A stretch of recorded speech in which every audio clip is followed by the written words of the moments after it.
This is what next week looks like. Obviously, your rough draft is due on Saturday this week, October 7. No, today is October 7. So that's October 10. That's when your rough draft is due.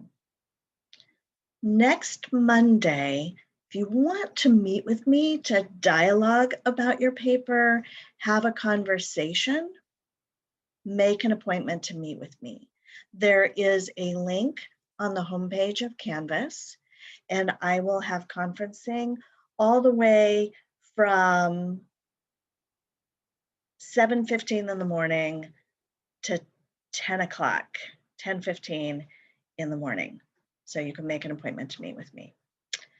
On Wednesday in class, I'm going to provide revision suggestions during our class time. Also on Wednesday, your peer review comments are due. I'll talk more about peer review in just a little bit. Your final draft is due October 17, Saturday. So that's a week from Saturday. But I want to give you time to have feedback from me. I want to give you time to get feedback from other people and from the Writing Center. So I will accept your rough draft all the way, or your final draft all the way through Wednesday, October 21st, without any grading penalty. Does that make sense? Okay. If there are no questions, so your paper is due, the final draft of your paper is due October 17, but you really have a few more days. I believe that getting feedback on your writing is helpful. As E. Shelley Reid says, we don't really know if what we say makes sense to somebody else unless we have somebody else read it. And they'll say, yeah, I don't get it, or I don't see what's in your head. And E. Shelley Reid says the way to do that is feedback. You can get great feedback from your peers. You can get good feedback from me, and you can get feedback from the Writing Center. So I award extra credit for visiting the Writing Center, and you can get up to 10 points extra credit for going to the Writing Center for this essay. You can get 5 points for the first visit, and you can get 5 points for the second visit. You can make an appointment. There's information on how to do that on Canvas. I believe there's information in week 7, but there is also information in our Getting Started module. Any questions about the Writing Center or getting feedback? Yes, Ezekiel. So will they be offering us suggestions like, oh, use this word instead of this, or they're gonna help us communicate? I guess you could say, well, we want to talk about our main idea throughout our text. Is that mainly what they do at the Writing Center? They'll do both of those things, either one of those things. It really depends on what you want to work on in the Writing Center. Okay. All right. And they do live appointments where you'll actually be talking with somebody at the same time, but they also do e-tutoring or email tutoring, I think they call it, so that you can submit your paper and what you want to work on, and then they'll give you written comments. A lot the same way I give you written comments through Canvas. And so you have those options. Okay. Yeah. I put a link on the week 7 module on how to use the Writing Center, and it takes you straight to their website. So make sure So this is a whole other topic, not the writing center. Things I noticed in your introduction. Some of you were not providing all the information on the text that you were introducing. You need to have the title of the text, you need to have where it was originally published, and you need to have the author's name as well as when it was published. And I've got a couple of starter sentences here that you can use as models for each of these. Taylor, I know you're using the video. I think you might be the only one who's using the video. And I like how you're getting started on that. But I think you did a good job on that, how you introduced it. Make sure that if you're using one of these papers, that you have all this information. It's very important that this be introduced in your introduction, because this isn't an essay where you are just saying what you want to say. No, you are actually entering into an ongoing conversation. And it's essential that you show, here's the text I'm responding to, here's the part of the text I'm responding to, and that you introduce it thoroughly.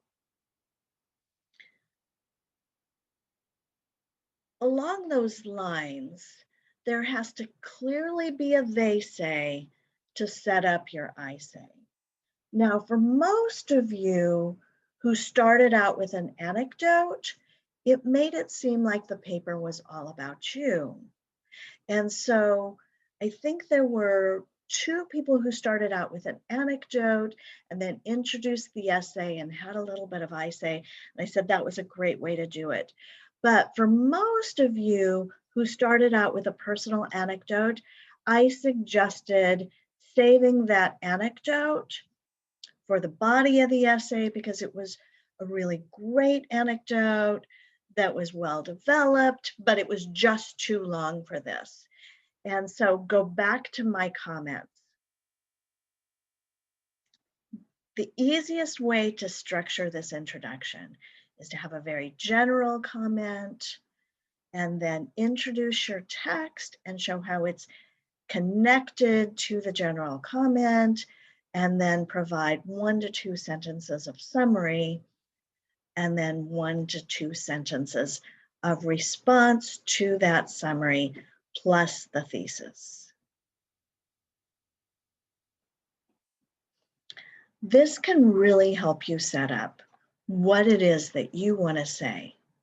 And then the body of your essay, you're going to go back and forth. Here's what I say, and here's how it's connected to the text I'm responding to. Here's what the text I'm responding to says, and here's more I say. If you look at my sample, you'll see I'm going, I say, Callie says. Callie says, I say. I say, Callie says. I am joining a conversation. When you have a conversation with a friend, it's very much that back and forth, where your friend says something and you say something that's related. And then your friend says something else and you say something is related. And hopefully you're not just starting whole new conversations, you actually are developing the ideas. That's what this essay is. Questions about that?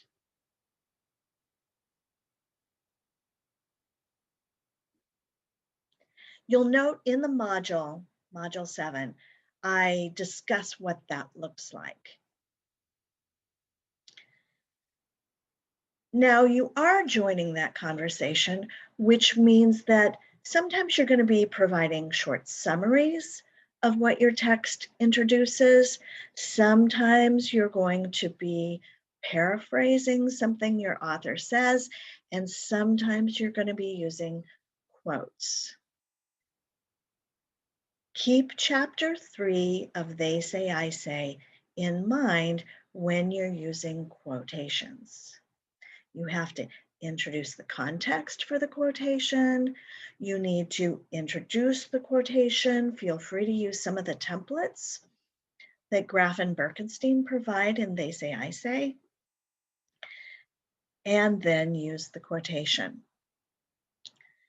For this essay, your quotation shouldn't be any longer than 3 printed lines. Why? Because I want you to use your words. I want you to develop your ideas. And if you just have lots of quotations, long quotations, you may think that the quotation speaks for itself, but the quotation does not speak for itself.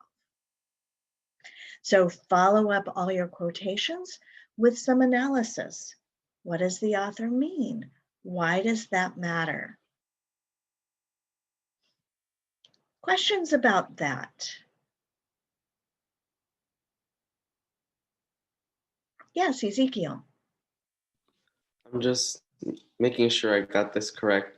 So this just means for each individual quote, no longer than 3 lines, right? Or is this for, okay, just double check.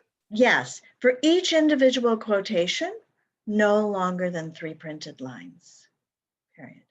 Sorry, I don't know why. Now that I see the little lines going, of all my words go below the slideshow, I feel like I'm doing voice to text and I need to add punctuation. I do not, so just weird. It's the first time I've ever used subtitles.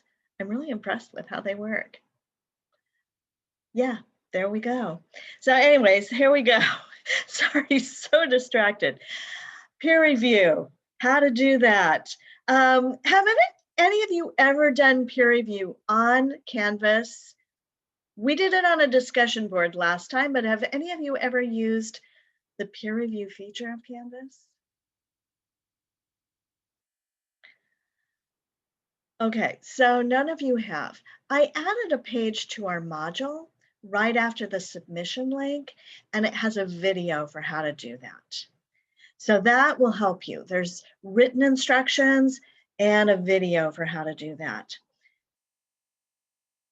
Take a look at the questions and the instructions for how to do peer review.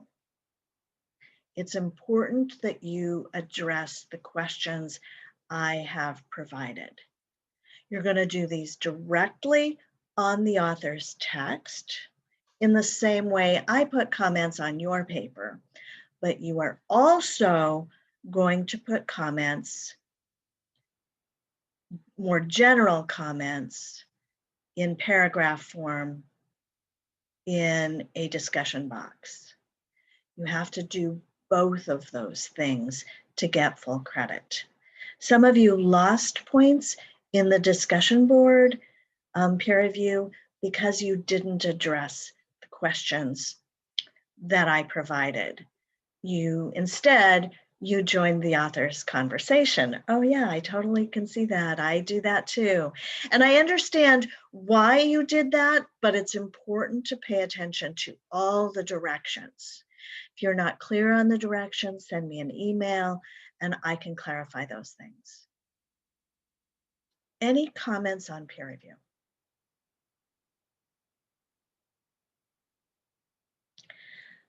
Yes, Ezekiel. So are we gonna all be, because I noticed you said something like setting up peer review groups to do it. So will we get those, know what group we're gonna be in pretty soon? How it works is you're going to provide feedback for 2 other writers from the class. Okay. And so when I get a group of 3 people who have submitted their paper, I'll put the 3 of you into a group. That means that the sooner your paper comes in, the sooner you'll have a group. Okay. And that way you'll be in a distinct group. So let's say it's Ezekiel, Lori, and Taylor, and they are the first 3 people that are submitted their papers. Lori was the first one, but I don't, there's one other person and I don't know who that person is. Then those 3 will be reviewing each other's papers. Okay. Yeah. And I will continue doing that through Saturday. So that's how that works. Okay, Any other thanks. questions about peer review?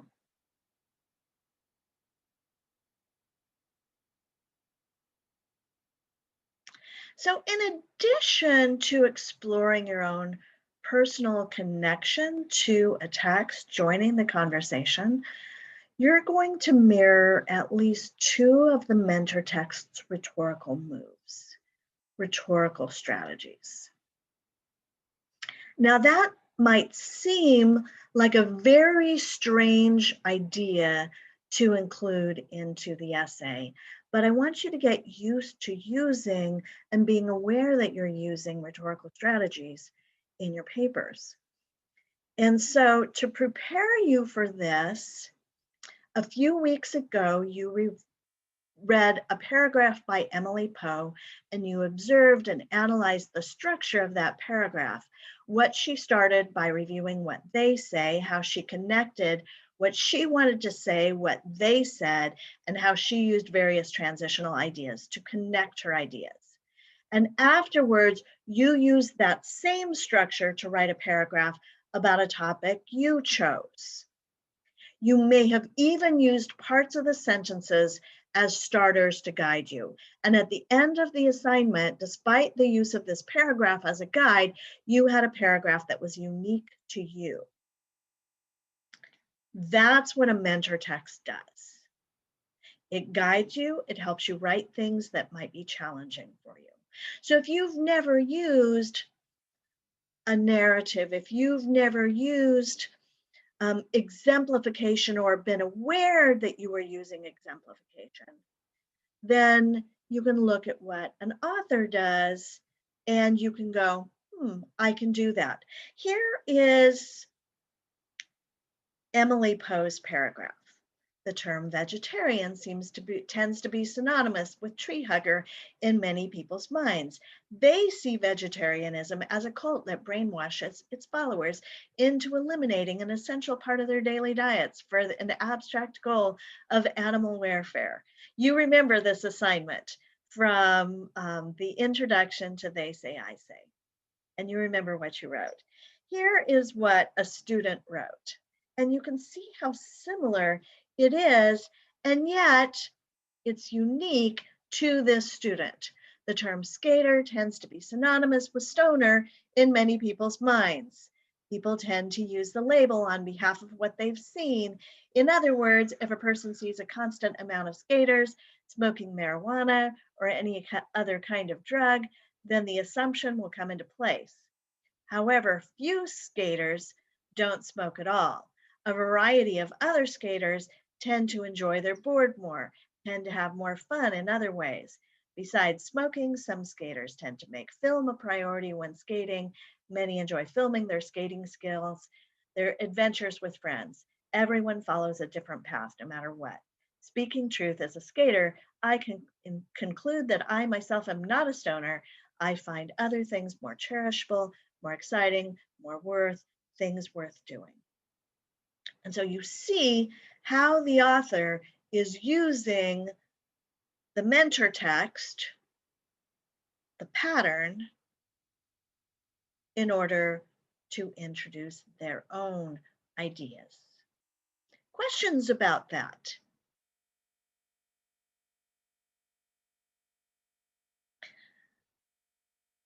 I've given this assignment more than once, and this is what a student did when she was adopting Callie Linfor as a mentor text. And she wanted to use Callie Linfor's poetic language. And Callie Linfor, don't worry about page 25. That was when I made students get a course reader that had all the texts in them instead of just putting them all on Canvas. But Callie Linford has a fun example of her sitting down in front of the television. Can you see me? I've got a bowl of cereal without milk and I'm in my pajamas. And this is what A student author wrote, "Can you see me? My legs are stretched along my parents' shared bed. Tears are flowing out of my almost black eyes. The iris is almost absent of all light. My long dark hair sticks to my wet cheeks. My pink pajama sleeves can't dry the tears quickly enough. I'm hyperventilating, trying to summon words. That'd make sense to my mother. I had incredible fears for the longevity of our world. I was doubtful of the existence of a God who was able to save humans from themselves. Why does it all matter? What happens when we die? Do we go somewhere and stay there forever? Is there forever? What is existence?" I was 5 years old. And so you can see how the author very much is following a pattern from the text in order to write her own essay. And it's very moving. Callie Linfor writes that, and we feel emotions. This student author in a 115 class writes this, and we feel different emotions. And we want to keep reading because we want to find out what's going to happen next.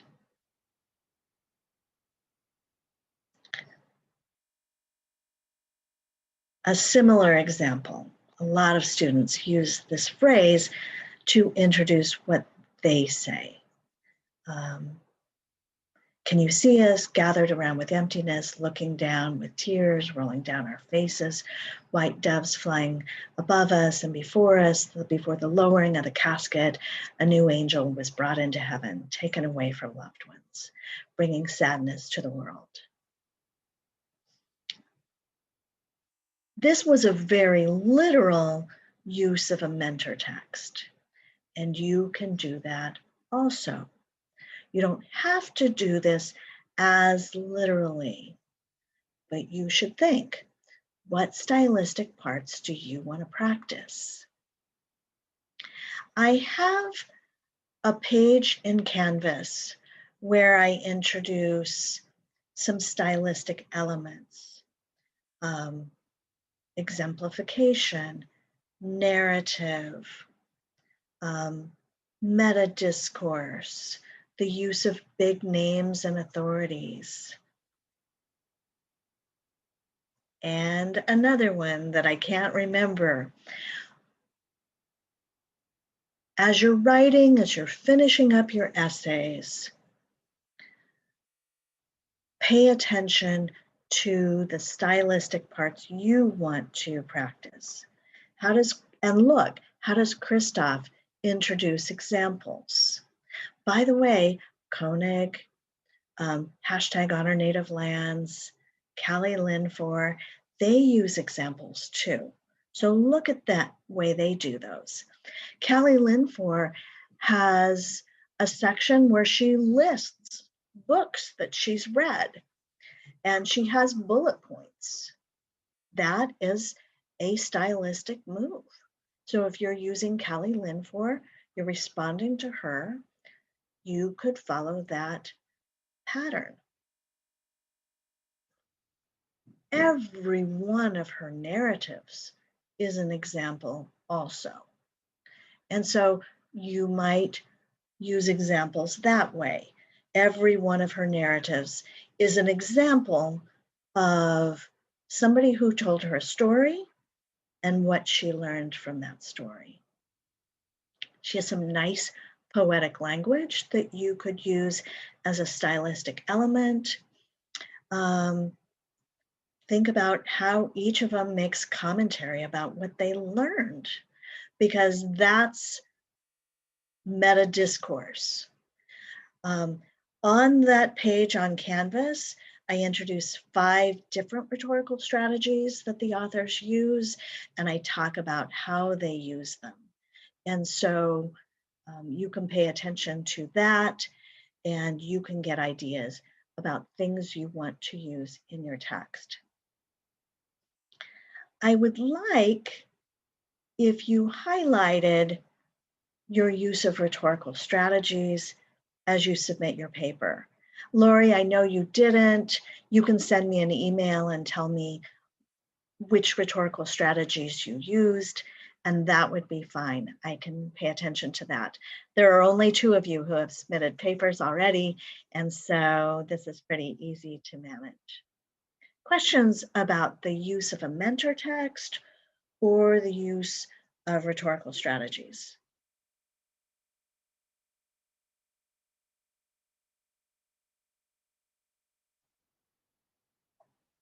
Highlight your use of rhetorical strategies so I can comment. You can even make a comment in your submission and then about what you used, why you used it, what you want me to pay attention to.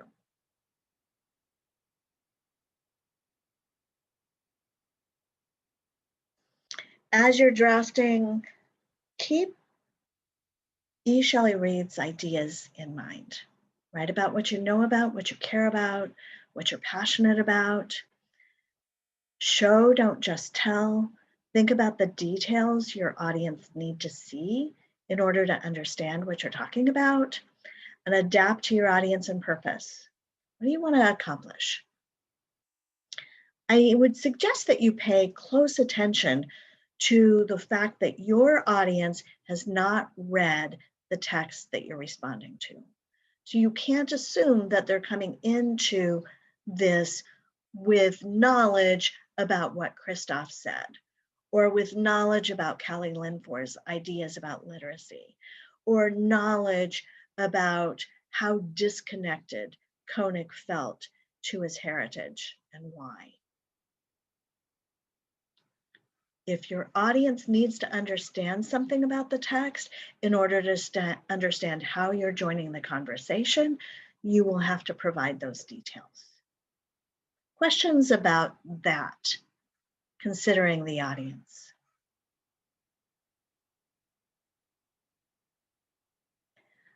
Beyond that, you can just assume that you're writing to an interested audience, an audience that's interested in personal stories and interested in what you have to say.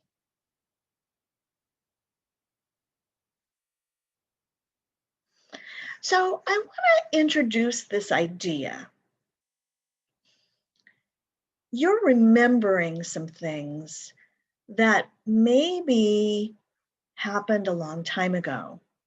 And by a long time ago, I mean, it could be 6 months ago, it could be a year ago, it could be when you were 3. And you're remembering and retelling stories that you might not have all the details for. That means you have to reimagine the details to provide them to an author that definitely doesn't have your memories. So you have to think, what do you know? What can you look up to remember? How can you draw a picture of this story, a picture that's important for your audience so they can see what you're feeling, so they can see what you see in your head?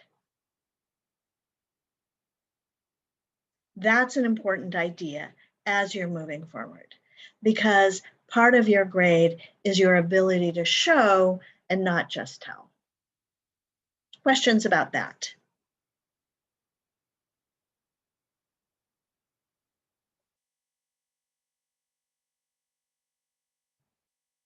Okay. A few more things before we finish up. I want to talk about MLA formatting because this essay must be MLA formatted. That means that you're doing all the things that we've talked about. You're inserting a page number in the upper right-hand corner with your last name. You've got a 4-line heading on the first page, and it's only on the first page. You have a title, it's centered, everything is evenly double spaced. You don't have extra spaces between the heading and the title and the title and the essay. You don't have extra spaces between paragraphs, evenly double spaced. you have a works cited page, and the works cited page is titled Works Cited. And there is one entry. If you're using other sources in your paper, then you would need to have those there also, but I'll give you feedback on that in the comments I put on your paper. Kelly Linforth's paper, we don't have a copy of dialogues. And the copy that I have, I got from Callie. She took it as a Word doc off her computer and emailed it to me. And so that's kind of hard to cite. So for this essay, I'm going to ask you to cite it as if you had a copy of the magazine Dialogues. And we're just going to assume that it's page 1 through 10.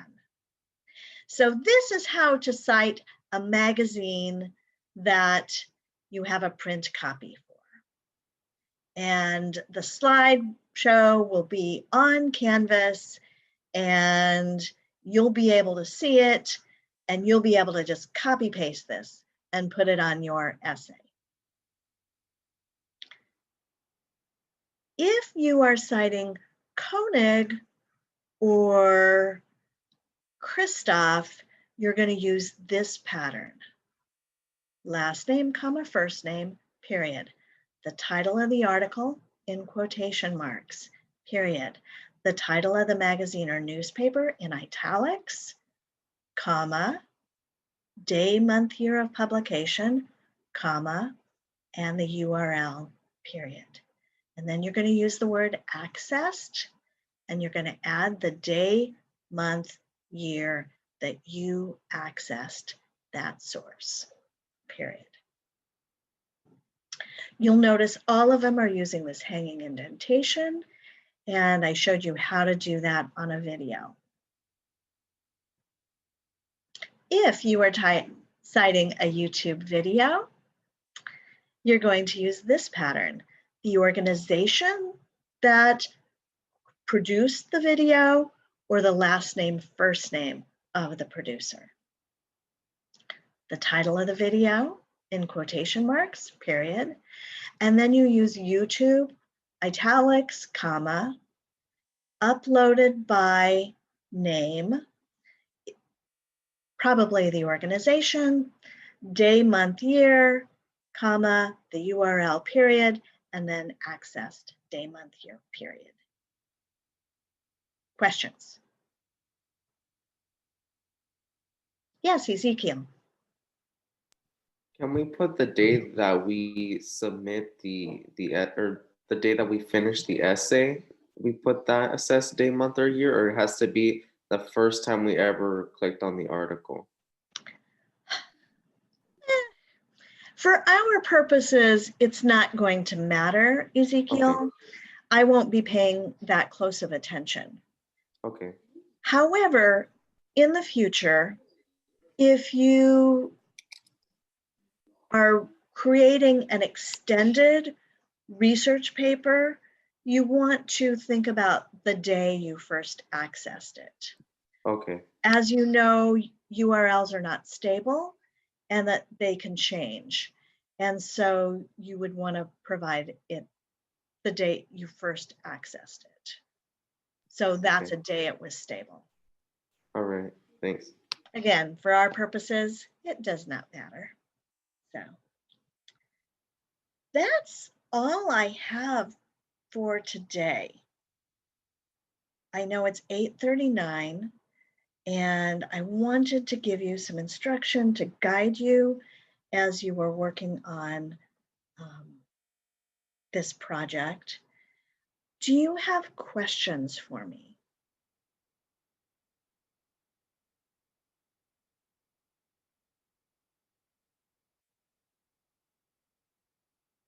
It's a rough draft.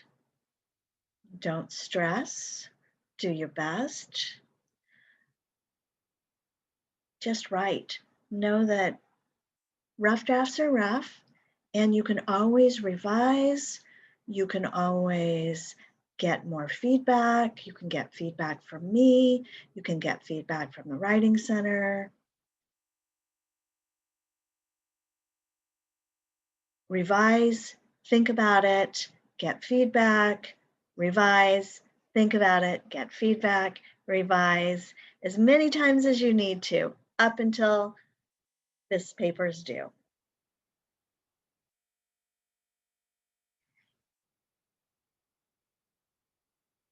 Okay, so you are all dismissed.